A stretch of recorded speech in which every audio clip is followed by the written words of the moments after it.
Okay, mathematicians, welcome back.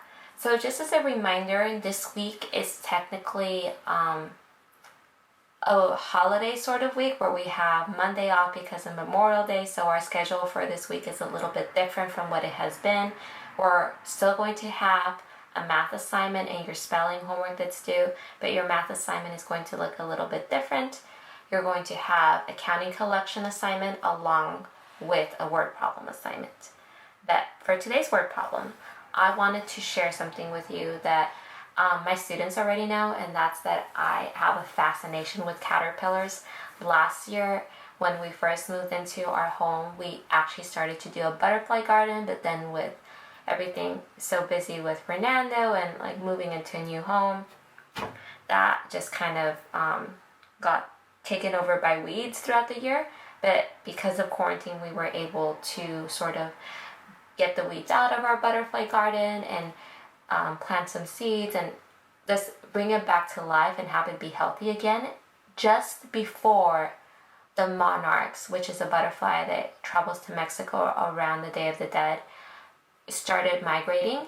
And then all of a sudden we got so many monarchs in our butterfly garden. So over these past few weeks, I was able to find so many little caterpillars. I was so happy, and it's great because my baby's just really fascinated by playing in the dirt and looking at the garden, looking at bugs. So it's been a really fun thing for us to do in the morning.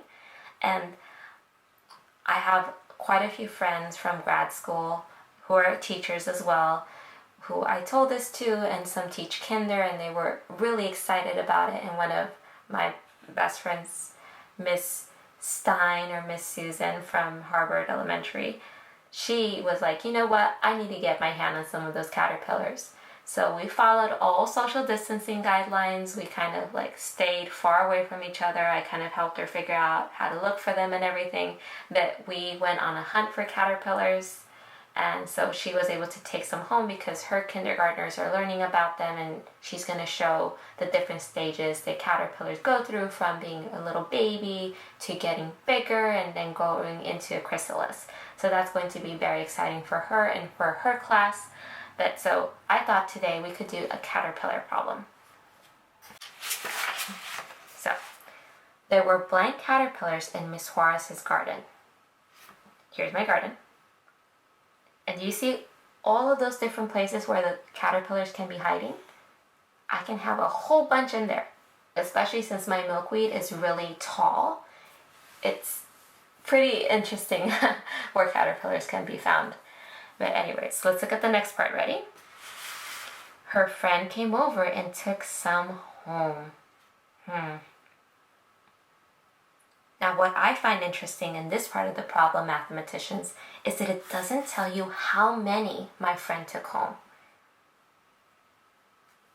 The problem does tell you how many were in my garden at the beginning, but it doesn't tell you how many my friend took home. I'm wondering what the next part of the problem is going to tell us. Now, there are blank caterpillars left. So the problem is telling you, giving you the information of how many caterpillars there were at the beginning and how many caterpillars there were at the end, but it's not giving you the information of how many caterpillars my friend took. So I'm wondering if that's what the question is going to ask. Can you quickly turn and talk and tell the person next to you what do you think the question might be? Okay, a few more seconds. Okay, let's see if your thinking was close. How many caterpillars did her friend take home? Were you pretty close? Give me a thumbs up. Okay, so let's think about the problem and what it's asking. There were blank caterpillars in Miss Juarez's garden. Her friend came over and took some home. Now there are blank caterpillars left. How many caterpillars did her friend take home? Well, this problem might be easier to understand if we go and work through the first problem set together. Ready?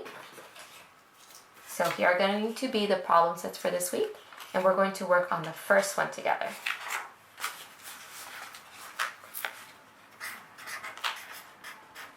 So I'm going to write that in the corner, and then I'm going to make a quick annotation just so that I know what each number represents. Ready? This number means how many caterpillars I had at the beginning. This number means how many caterpillars I had at the end of the problem. So now I have to think as to how I can represent my thinking on paper.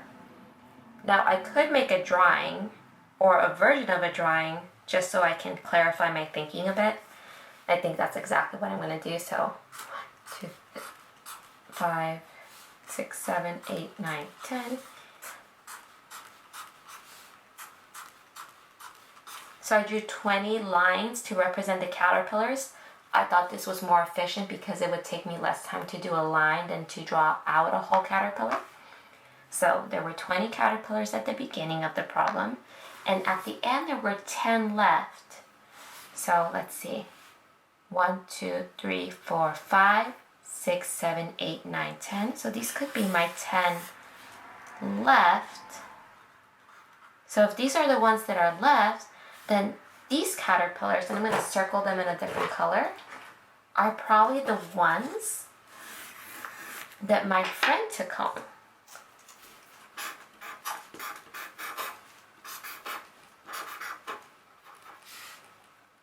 Because if I were to put these two numbers together, then I would get 20. So I have to count out to make sure that I have something that makes sense, right? I just have to count again. So let's see. There were 10 caterpillars. I counted that out already. I don't need to count it out again. 1, 2, 3, 4, 5, 6, 7, 8, 9, 10. So these are probably the 10 caterpillars that my friend took home. Okay.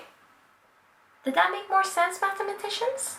Did drawing out a picture help kind of clarify, make things easier to understand? If it did, then go ahead and use another drawing strategy for your second number set. But if you're like, you know what, Ms. Juarez, I got this, I think I can use a different strategy, then great. So that was my first strategy. Let's see if I can come up with a second strategy to show something similar in my thinking. Ready? So let's see. There were 20 caterpillars. And then something happened because my friend took some away. And so at the end I had 10 left. So thinking about it in this manner kind of reminds me of the work that we were doing with our warm-up. If you saw that video where we were kind of guessing what the number was in the box. So what's my missing number? If you watched that video already, I'll link it down below. And in that video, we talked about different ways that we can get to this number. And one of the ways we talked about was counting backwards. So I think that's what I want to do for my second strategy. So I'm going to count backwards until I get to 10 to figure out how many caterpillars my friend took home. Ready? So 20, 19, 18, 17, 16, 15, 14, 13, 12, 11, 10. So let me count these out. 1, 2, 3, 4, 5, 6, 7, 8, 9, 10. And it does make sense. So there were 10 caterpillars that my friend took home. Did you see how I did that, mathematicians? So remember, use a strategy that makes sense to you. Don't just copy what I'm doing if it doesn't make sense to you, but definitely try and make sure that you have a number sentence, which I'm going to write out again, and an explanation. And your explanation is not a sentence like, Miss Juarez had 10 caterpillars left in her garden. That's not an explanation. An explanation describes a strategy that you did. So for example, for me, if I were to describe the drawing strategy, I could say, first, I drew 20 lines to represent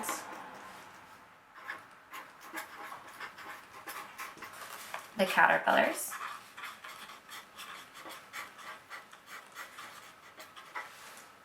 Then I counted how many were left.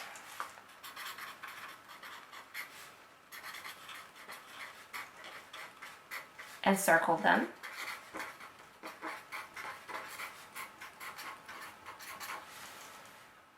That helped me,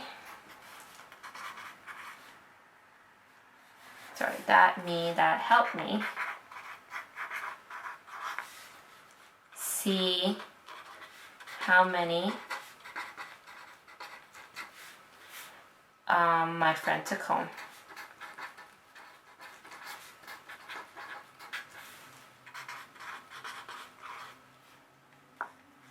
I counted them, and my answer was 10. Did you see that? So again, my number sentence is not Miss Suarez had 10 caterpillars left. This is a number sentence. And an explanation is not Miss Suarez had 10 caterpillars left. This is an explanation. Just make sure you write an explanation that matches your thinking, whatever it is that you did. Well, thank you for working with me again today. I can't wait to work with you again tomorrow. Bye-bye.